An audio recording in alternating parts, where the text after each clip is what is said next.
What's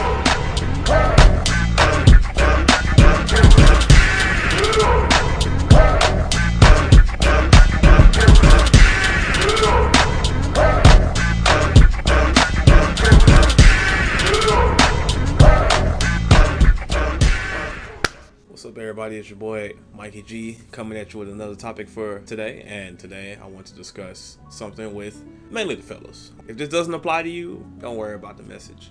And if this does apply to you, really listen to what I'm about to tell you. Have you lost your mind?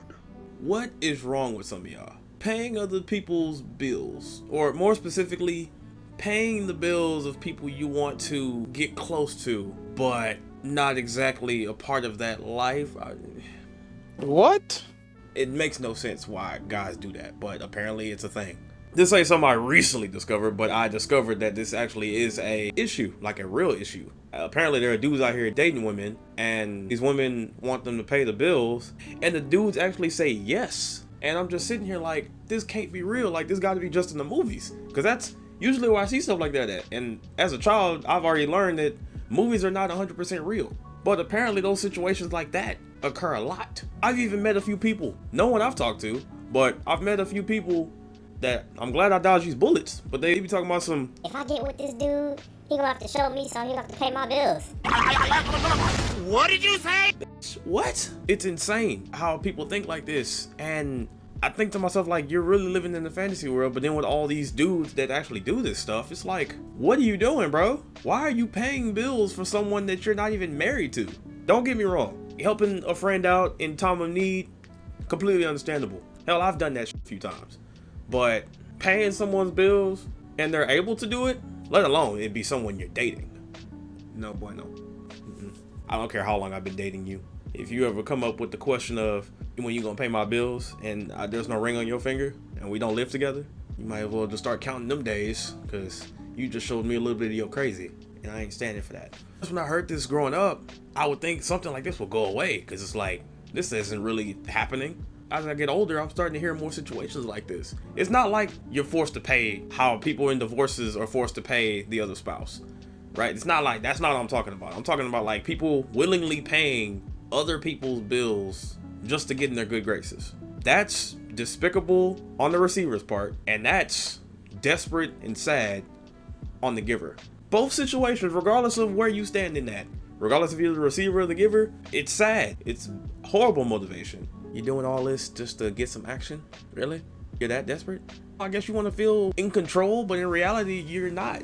If anything, you're furthest from control. What's really sad about this is when your partner knows they can run you over like that without having to do anything, they are going to continue to keep doing that until they're not able to anymore. And once that runs out, they'll move on to the next moron. It's not always great to be the knight in shining armor. It might appear that way when you pay their stuff, pay their bills, because you're usually like, oh, I'm the man of the house, so I'm paying this for you and this and that. No, bro. Unless you're married, and unless y'all have actually lived together, and unless she's actually putting effort into paying such stuff, no, bro, there is no reason why you are paying her bills. The only bills you should be paying that involve her are bills that you both have together. That's the only reason. If she has her own apartment complex, you have nothing to do with that place, don't pay no bills to that. If she has a phone that she bought and paid for and she's paid bills on, don't pay her phone bill.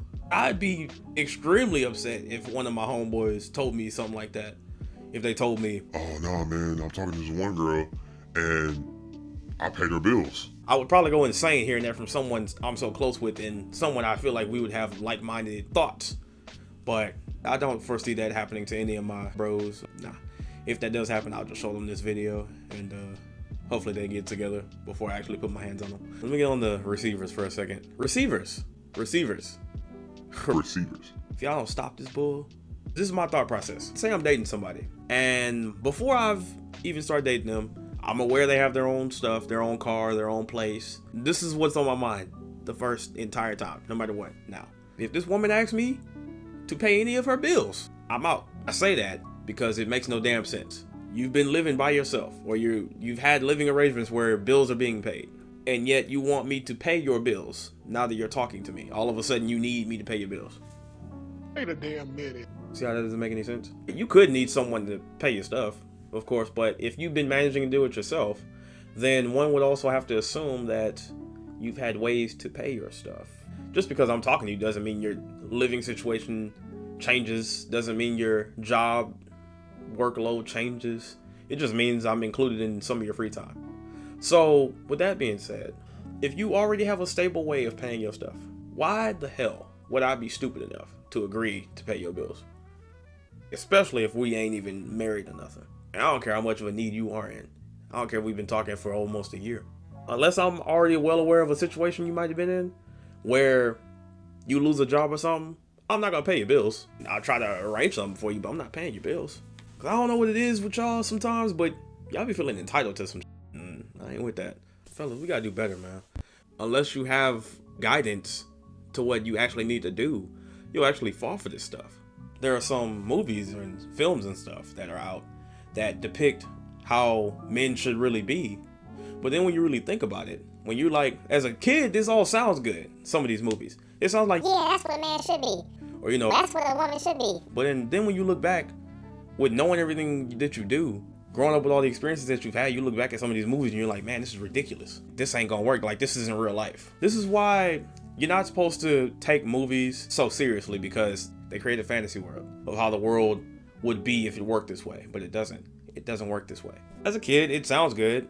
You even develop these ideals growing up and you truly believe them. And then you try to instill these ideas yourself and wonder why you can never get anywhere in life like that. Flip side, you don't do any of that for the most part, and yet you start to get a lot of success. I've never understood it. I still don't understand it that well, but I do understand kind of why some of these things are wrong in a sense. Like, it sounds good, but it's not. It's not good for you. The whole reason I brought up the film stuff is because coming up, our visions of how men and women should be in this world has changed drastically from when film was barely made to now. And it's gonna keep changing. I don't know if for better or for worse, but it will keep changing. What I've noticed from this is that a lot of these movies that we see of how a good man should be, it's teaching a lot of us to be weaker. There are some things that are great. Some lessons that needed to be learned. Some lessons that are kind of like iffy. Like what? A pro lesson. It's okay for dudes to be emotional, to cry and stuff. But there's also a time and place for it. That's a pro lesson. Because growing up, you're taught never to be like that. People have discovered that that's not the right way to go about things. Now, a con lesson that people take from these movies, and even growing up as a kid, I believe this 100%, was that if a woman needs help, we need to step in and save her. And it sounds wrong for me to say it like that, but what I mean is the typical situations where a woman has a bunch of kids, she's a single mom, and the guys just don't care about the responsibilities. They just want to be with her and the kids no matter what. That's not reality. That's not a lesson anyone should be learning. In fact, that's actually part of the problem. Switch the roles. Women are not doing that. They're not being depicted in roles where women are getting with dudes that are single fathers with a bunch of kids, unless the woman also has kids herself. If she's a single woman, no kids, looks decent, looks good, she is not getting with that man with kids. That's not a real thing. They wouldn't even put that in the movie. Even if they try to, no one will believe it because it's unbelievable. But yet, we see these movies where guy meets the same qualifications except the genders are reversed and he's expected to do these things. This is what people consider a real man. Takes on a woman and all of her struggles no matter what it is, despite what he might want. No, we're done. Everything I said here is not factual. The whole point of this is to start a conversation. So, you have any questions or any concerns about anything, talk about it in the comments. Leave a comment. I'm gonna respond to comments. I do. Y'all know I'm about to say I ain't nobody. I'm just Mikey G.